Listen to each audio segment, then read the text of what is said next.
So, as a fellow father and a person who's in a science role in a teaching show, what do you see as a big important factor as the future of science and education as it comes out of the schools more and more? Well, you know, we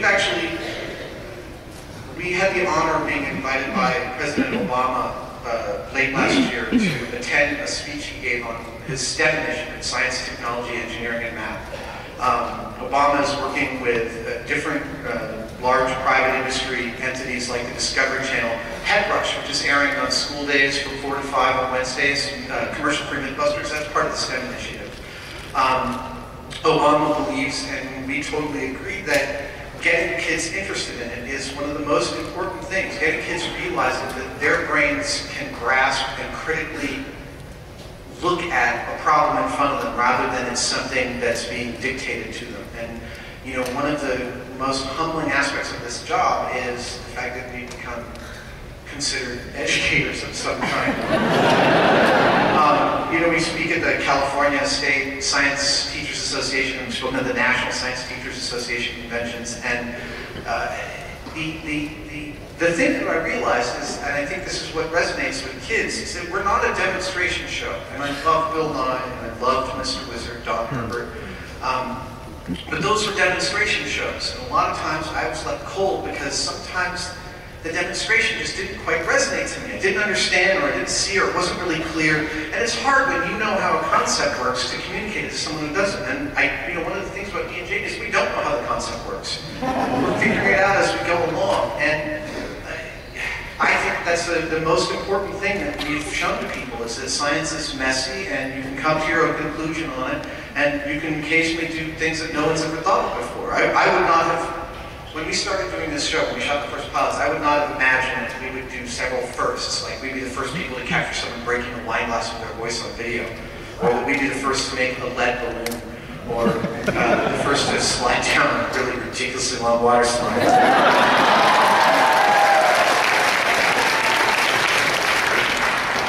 The second scariest thing I've ever done. The first just happened a couple weeks ago. Remember Underwater Car? Yeah. How many people's worst fantasy is being in a car sinking in the water? Yeah, so, you know, it's not mine. I was totally cool with that whole experiment. Sinking in the car in the water, it's like, you know, under controlled circumstances. But one of the things that turns out is that cars, when they go in the water, they don't, most of them actually do what's called turning turtle. Their front hits the water and starts to sink, and the car's momentum carries it upside down. The car sinks upside down. So we decided to revisit that. And I'm not going to give away what happens in the episode. I live.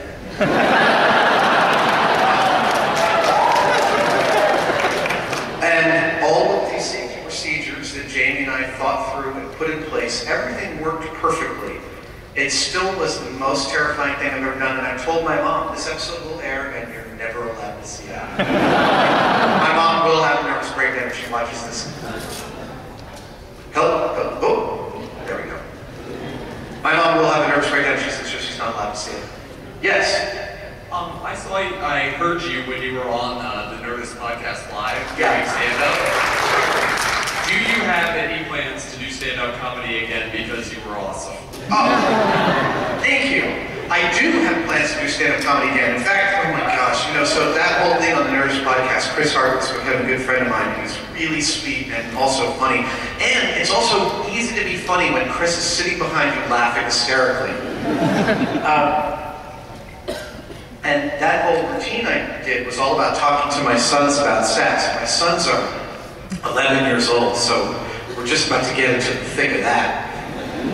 In fact, actually, one of the problems I'm having right now from a standpoint of material is that they're giving me tremendous volumes of awesome material that I really am not going to embarrass them with until I think they're emancipated, honestly. I think I owe them that. It's so good though, you know. Over a couple of drinks I'll tell the story, but not in public for a while. Yes, I do have plans to do more stand-up. So many of my favorite people, my favorite performers are stand-ups. You know, there's a saying that good stand-up comedians always make good actors, but good actors don't always make good stand-up comedians, which is mark that stand-up comedy is a higher art form. I think stand-up comedians are the ones making that argument. But it is in my intrepid desire to collect skills and place myself in uncomfortable situations to learn more about myself, and stand-up comedy is key in my plans into the future. So there will be more. Yes. You have done some collaborative shows on the West Coast with Paul and Storm and a bunch of other people called Woodstock. Right. How did you get involved in that, and when are you going to bring them east? Wait, what was the last question? When are you going to bring them east? So for those of us that can't travel. Well, the problem with bringing it here is that Paul and Storm and Jonathan Colton and Will are all up at PAX. And they love their PAX, and they're not going to come down here on Labor Day weekend. Woodstock. Okay, no, they might come down. They've grown to love it a lot up there, I know. I hope they'll come back. Woodstock started when Paul and Storm were actually thinking about doing some dates in San Francisco, and they thought they might be able to get more of a draw if I was involved. And I did about 10 minutes of material, 15 minutes of material to open their set at the Swedish American Club in San Francisco. And after that, they started thinking, and they asked me if I'd be interested in codifying this into some sort of regular thing. They also asked Will, and we all agreed that we love this idea, and it's morphed into beyond all of our expectations. We are looking at I think 7 or 8 dates this fall around the East Coast, Denver, Austin, all over the place. Those will be announced really soon. Will might not make it to all of those shows because of other things going on, but we're looking at some guest Wills. It's very exciting. How many people here have been to a Woodstock? 5 or 6. We're hoping to get some more saturation over the next year. It is tremendous amounts of fun for us. We really like, and also we get to hang out with some of our favorite people in the world. You know, hang out backstage. I spent all of Woodstock in Minneapolis talking to Neil Gaiman about beekeeping. And then he tweets that he thinks he was bored. Like, that's wow. Okay. Yes. Smiley, you're on candid camera, #1. And I want to ask about Buster. Now, Buster's been shot at, blown up, set on fire, and dropped from the sky. How many Busters have y'all gone through? Well, it's hard. You know, there's actually a church of Buster. He's been resurrected so many times for your knowledge. How many Busters is an almost impossible question to answer. The original Buster I actually obtained from a still desired to be unnamed government agency back in the fall of 2002. He arrived as a hybrid 3 crash test dummy. And at this point, I think I've got one of his hands and one of his feet in my toolbox. I think there's a bit of his original chin in the current dragon skin Buster that we have. But then the whole concept of Buster as an analog to abuse for entertainment purposes has morphed far beyond the original crash test dummy. So I'd say while he's probably had a dozen incarnations, we've also set fire to and blown up countless simulades, which are the person-heavy plastic figures that firemen carry up and down the stairs. I have no idea how they do that.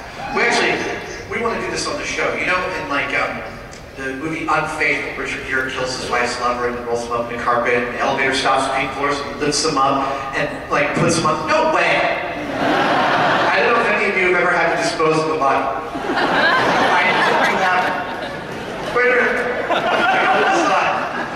So, when we were looking for Jimmy Hoffa, we dug a hole out in front of Jamie's shop and we buried the pigs, right? We threw 2 pigs down into the hole. And then we had the cement truck come and pour cement in the hole. And as part of the process, I thought it would be funny to ask the cement guy, have you ever, buried bodies before? Figuring we'd get a funny response. And he says, oh man, I just run the hose into their garage. I don't want to go in there and see what they're doing.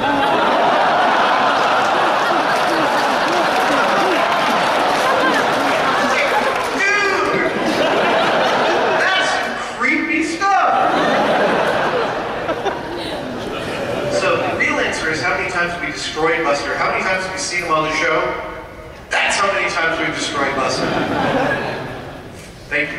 Yes. First of all, thank you for coming back to